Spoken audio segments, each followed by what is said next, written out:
and welcome to Cricket Chat with Venkatesh. Team wise analysis lo ivala 4-time champion Mumbai Indians gurinchi maatladam. The only team to win 4 titles in IPL history. Will titles ela gelustarante alternate years lo gelustaru. First time 2013 lo gelicharu, second time in 2015, third in 17 and fourth last year. ఇలా ఒక year gap ఇచ్చి గెలుస్తారు.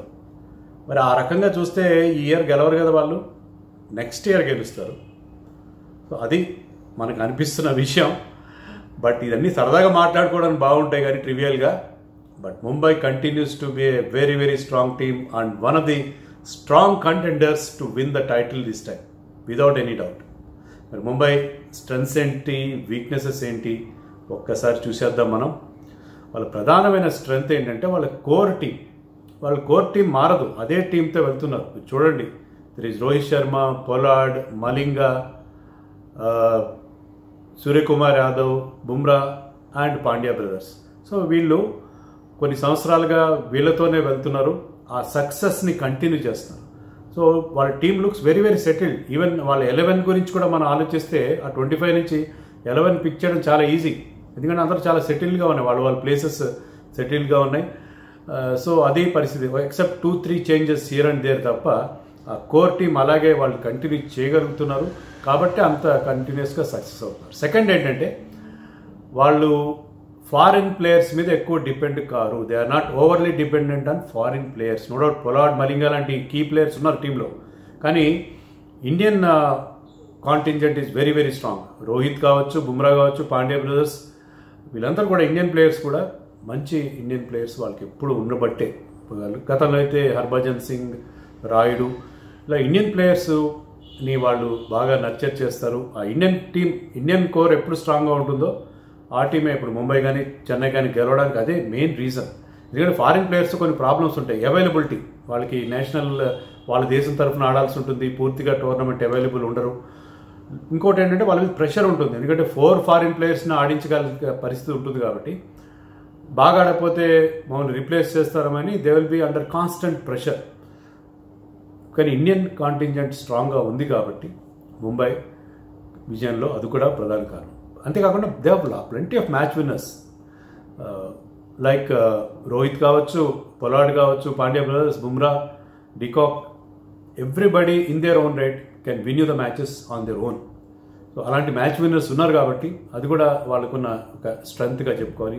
They have good allrounders in Pollard and Pandya brothers. ముగ్గురు మంచి all-rounders ఉన్నారు. మరి Pollard bowling వేయట్లేదు కదంటే ఇప్పుడు వేస్తున్నాడు బౌలింగ్. మీరు ఇసి ఇన్ కెరబియన్ ప్రీమియర్ లీగ్లో పొలార్డ్ రెగ్యులర్గా బౌలింగ్ వేస్తున్నాడు. అతని మీడియం పేస్ బౌలింగ్, ఈ స్లో వికెట్స్ ఇన్ యూఏఈ బాగా సూట్ అయ్యే అవకాశం కూడా ఉంది. So Pollard is another candidate, another allrounder we can say now. So దానివల్ల బ్యాటింగ్లో బౌలింగ్లో కూడా వాళ్ళకి డెప్త్ ఉంటుంది. So they will have additional options in bowling. Batting కూడా నెంబర్ 7, నెంబర్ 8 వరకు వాళ్ళకి స్ట్రాంగ్గా ఉండే అవకాశం మనకి దీనివల్ల కనిపిస్తుంది. తర్వాత వాళ్ళ ఇంపార్టెంట్ స్ట్రెంగ్త్ ఏంటంటే రోహిత్ శర్మ క్యాప్టెన్సీ. రోహిత్ శర్మకి ముందు సచిన్, పాంటింగ్ లాంటి బిగ్ ప్లేయర్స్ లీడ్ చేశారు, కానీ they could not win them the titles. 2013లో మిడిల్లో వచ్చాడు అతను కెప్టెన్గా. Mumbai started tasting success. ఆ గెలిచిన 4 టైటిల్స్ రోహితే గెలిపించి పెట్టాడు.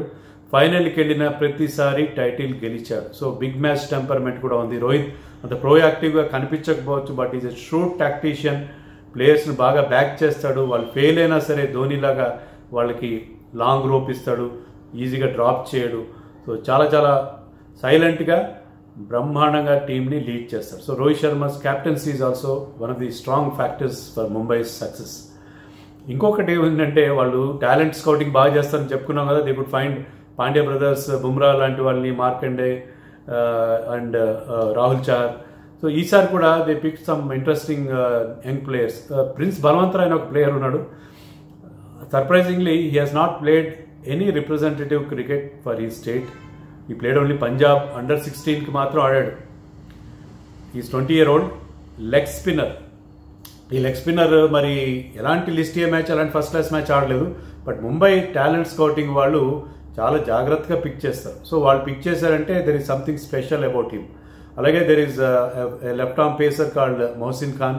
He also has something special, లేకపోతే ముంబై అతను అంత ఈజీగా పిక్ చేసి ఉండదు. సో ఈ కొత్త కుర్రాళ్ళ విషయంలో కూడా you have to watch out for Mumbai. ఇంకా బలహీనతలు ఏంటంటే ఫస్ట్ అండ్ ఫార్మోస్ట్ మలింగా లేకపోవడం. మలింగా ఎంత కీ ప్లేయర్ వాళ్ళకి. Malinga presence with Bumrah in the death overs that gives M lot of భరోసా. చాలా రీఅష్యూరింగ్గా ఉంటుంది అతని ప్రెజెన్స్. లాస్ట్ ఫైనల్లో 2019 ఫైనల్లో లాస్ట్ బాల్కి 2 runs కావాల్సి వస్తే he could defend that. So అంత ఎఫెక్టివ్గా అతను యార్కర్స్ యూజ్ చేస్తాడు. సో మలింగా ఈసారి టోర్నమెంట్లో ఆడకపోవడం వాళ్ళకి పెద్ద జోల్ట్గా నేను చెప్తాను. He must be over the hill. ఇంతకుముందు అంత ఎఫెక్టివ్ కాకపోవచ్చు, but still he is a great player, no doubt about it. అతని ప్రెజెన్స్, బుమ్రా అతను ఇద్దరు ఉంటే ఏంటంటే డెత్ ఓవర్స్లో వాళ్ళు చాలా హ్యాపీగా ఊపిరి పీల్చుకునే పరిస్థితి. Even he is effective in the new ball as well. So అది ఒక ప్రాబ్లం. ఇంకోటి ఏంటంటే మామూలుగా టీమ్స్ అన్నీ కూడా తమ హోమ్ కండిషన్స్ దృష్టిలో పెట్టుకునే ఆక్షన్లో కానీ టీమ్ కంపోజిషన్ కానీ పిక్ చేస్తాయి వాళ్ళు. ముంబై వాంఖేడే స్టేడియం దృష్టిలో పెట్టుకుని వాళ్ళు టీం పిక్ చేశారు. ఎందుకంటే మీరు లీగ్ స్టేజ్లో ఆడే 14 మ్యాచెస్లో 7 మ్యాచెస్ 50% హోమ్లోనే ఆడతారు కాబట్టి ఆ కండిషన్ సూట్ అయ్యే ప్లేయర్స్ని పిక్ చేస్తారు. క్రిస్లిన్ చూడండి, లాస్ట్ ఆక్షన్లో క్రిస్లిన్ని వేరే టీమ్స్ ఏవి ఇంట్రెస్ట్ చూపించలేదు, but Mumbai picked him because ముంబైలో వాంఖేడే స్టేడియం సైజ్ చిన్నది, అక్కడ బాల్ బ్యాట్ మీదకి వస్తుంది, రెడ్ సాయిల్ వల్ల ఎక్స్ట్రా బౌన్స్ ఉంటుంది. సో అలాంటి ప్లేయర్స్, ఆస్ట్రేలియన్ ప్లేయర్స్ అక్కడ they will feel at home. వాళ్ళు ఈజీగా గ్రౌండ్ క్లియర్ చేయగలుగుతారు. అందుకే క్రిస్లిన్ని వాళ్ళు పిక్ చేశారు. They look very happy. At least ముంబైలో జరిగిన మ్యాచ్లు లేకపోతే చిన్నస్వామిలో ఆడే మ్యాచ్లో అతను ఆడిస్తాము, అతను ఈ కెన్ విన్నర్స్ మ్యాచెస్ అని అంటున్నారు. Likewise they traded and brought in Sherfane Rutherford, another big 6-seater. So ఇలాంటి చాయిస్ వాళ్ళు చేశారు. వాళ్ళ బౌలింగ్ విషయంలో they made lot of emphasis on pace bowlers. They have very good foreign pacers like Coulter Nile, Trent Boult and Mitchell McClenaghan. కానీ problem ఏంటంటే Dubai wickets మీద pace bowling కంటే spin bowling important. Spin బౌలింగ్లో చూస్తే వాళ్ళు వీక్గా మనకి కనిపిస్తున్నారు. మలింగా కూడా లేడు. మలింగా శ్రీలంక నుంచి వచ్చాడు కాబట్టి ఆ స్లో పిచెస్ మీద రాణించుండేవాడు. స్పిన్ బౌలింగ్లో చూస్తే Rahul Chahar is there, Krunal Pandya is there, they are good bowlers. కానీ మిగతా జట్ల స్పిన్ బౌలింగ్ ముందు ముంబై స్పిన్ బౌలింగ్ తేలిపోతుంది. Backup spinners like Jayant Yadav and Anukul Roy వాళ్ళు అన్టెస్టెడ్. ఎలా ఈ ఫార్మాట్లో బౌలింగ్ చేస్తారో అంత ఎఫెక్టివ్ కాదేమో అనిపిస్తుంది. జయంత్ యాదవ్ హ్యాస్ ఎక్స్పీరియన్స్, ఈ played for India also, but I don't think అంత ఎఫెక్టివ్ అవుతారని అనుకోలేను. సో స్పిన్ విభాగంలో ఆ వీక్నెస్ అనేది ముంబైకి డెఫినెట్గా మనకి కనిపిస్తుంది. ఇంకోటి ఏంటంటే స్పిన్ ఆడగల బ్యాట్స్మెన్ కూడా ఉన్నారు వాళ్ళకి. రోహిత్ శర్మ బాగా ఆడతాడు, Suryakumar Yadav because of his vast domestic experience అతను స్పిన్ బాగా ఆడతాడు. బట్ ఈవెన్ ఇషాన్ కిషన్ డొమెస్టిక్లో ఆడినా సరే అతను బిగ్ హిట్టర్. ఇంకా ఫారిన్ ప్లేయర్స్ లైక్ క్రిస్లిన్ కానీ డికాక్, పొలార్డ్ వీళ్ళందరూ కూడా స్పిన్నర్స్ని ఆ స్లో వికెట్స్ మీద ఎలా ఫేస్ చేస్తారనేది ఒక సందేహం. వీళ్ళందరూ కూడా హార్డ్ హిట్టర్స్. బేసిక్గా కుదురుగా నిలకడగా ఆడే బ్యాట్స్మెన్ వాళ్ళకి లేరు. మేబీ సెకండ్ హాఫ్లో ఆదిత్య తరేని వాళ్ళు రెగ్యులర్గా ఆడించాల్సి ఉంటుందేమో. సో అది ఆ ప్రాబ్లం ఉంది. ఎందుకంటే లో స్కోరింగ్గా ఉంటాయి, బిగ్ హిట్స్ అంత వీలు ఉండదు. కానీ ఇక్కడ చూస్తే ఏంటంటే అందరినీ వాళ్ళు పవర్ హిట్టర్స్తో టీంని నింపారు. సో ముంబైకి అది చాలా పెద్ద ప్రాబ్లం అయ్యే అవకాశం మనకి కనిపిస్తుంది. ఇంకోటి ఏంటంటే ముంబై స్లో స్టార్టర్స్. ఫస్ట్ మ్యాచ్లో ఓడిపోతారు, వాళ్ళ ఫ్యాన్స్ని టెన్షన్లో పెడతారు, తర్వాత వరుసగా మ్యాచ్లు గెలిచి ప్లే ఆఫ్స్కి వెళ్తారు. కానీ ఇక్కడ మీరు ఫస్ట్ మ్యాచ్లో ఓడిపోతే ఎలా, తర్వాత సెకండ్ హాఫ్లో పిచెస్ స్లో అయిపోతాయి, స్పిన్నర్స్కి అనుకూలిస్తాయి, మీకేమో దానికి తగిన టీం లేదు. ప్రతిసారి 2013 నుంచి అనుకుంటా ప్రతిసారి ఓపెనింగ్ మ్యాచ్ ఓడిపోతూనే వస్తున్నారు ముంబై వాళ్ళు. సో అలాంటి స్లో స్టార్ట్ ఈసారి పనికిరాదు. రోహిత్ శర్మ బ్యాటింగ్ కూడా అలాగే ఉంటుంది. రోహిత్ శర్మ స్టార్టింగ్లో కాస్త తడబడుతూ ఆడతారు, కానీ ఒకసారి కుదురుకున్నాడంటే బౌలర్లకి చుక్కలు చూపిస్తాడు. ముంబై టీమ్ విన్నింగ్ స్టైల్ కూడా అలాగే ఉంటుంది.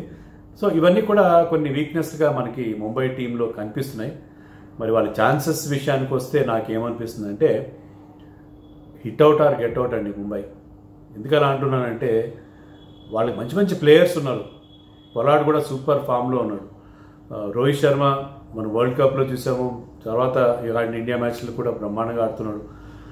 Pandya brothers are back from injury. Pandya, ముఖ్యంగా హార్దిక్ పాండ్యా, వీళ్ళందరూ బాగా ఆడితే ప్లే ఆఫ్స్కి వెళ్ళమేంటి టైటిల్ కొట్టేస్తారు ముంబై టీం.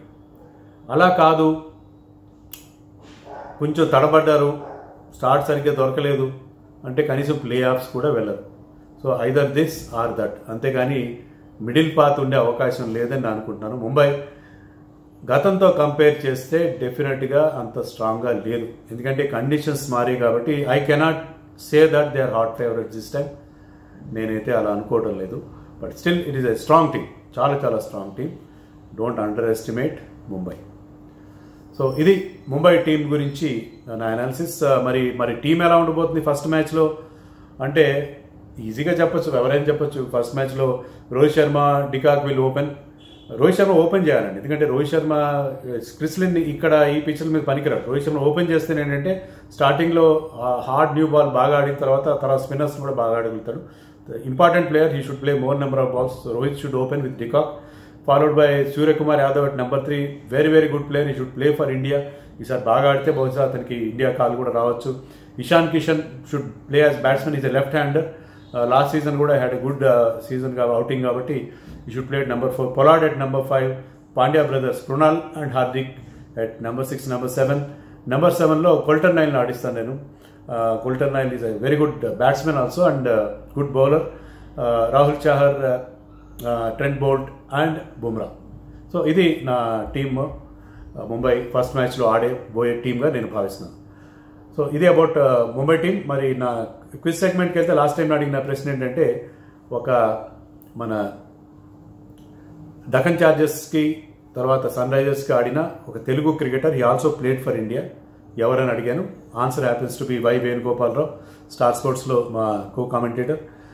అండ్ దీనికి చాలామంది రైట్ ఆన్సర్ ఇచ్చారు. G Vishnu was the first to give right answer, followed by Chaitanya Vasu, Dilip Kumar, Pramod Manukonda, Ramesh జే, పవన్ కుమార్ నితిన్, సాయి సందీప్ నేలపాటి, రాకేష్ బాబు, శ్రవణ్ కుమార్ నల్ల, Ramesh Jillellamudi, middle sky and Srinu బంక. వీళ్ళందరికీ కూడా కంగ్రాచులేషన్స్. ఇవాళ నేను అడగబోయే ప్రశ్న ఏంటంటే, లాస్ట్ సీజన్లో ముంబై తరఫున ఒక కశ్మీర్కి చెందిన ప్లేయర్ ఆడాడు. ఆ ప్లేయర్ ఎవరో, అతని పేరేంటో మీరు నాకు చెప్పండి. అలాగే లైక్ చేయండి, షేర్ చేయండి, సబ్స్క్రైబ్ చేయండి, కామెంట్ కూడా చేయండి. ఐపీఎల్ గురించి బోల్డ్ అన్ని విషయాలు మనం డిస్కస్ చేద్దాం. మీ ఫ్రెండ్స్ చేత కూడా సబ్స్క్రైబ్ చేయించండి. And for now bye.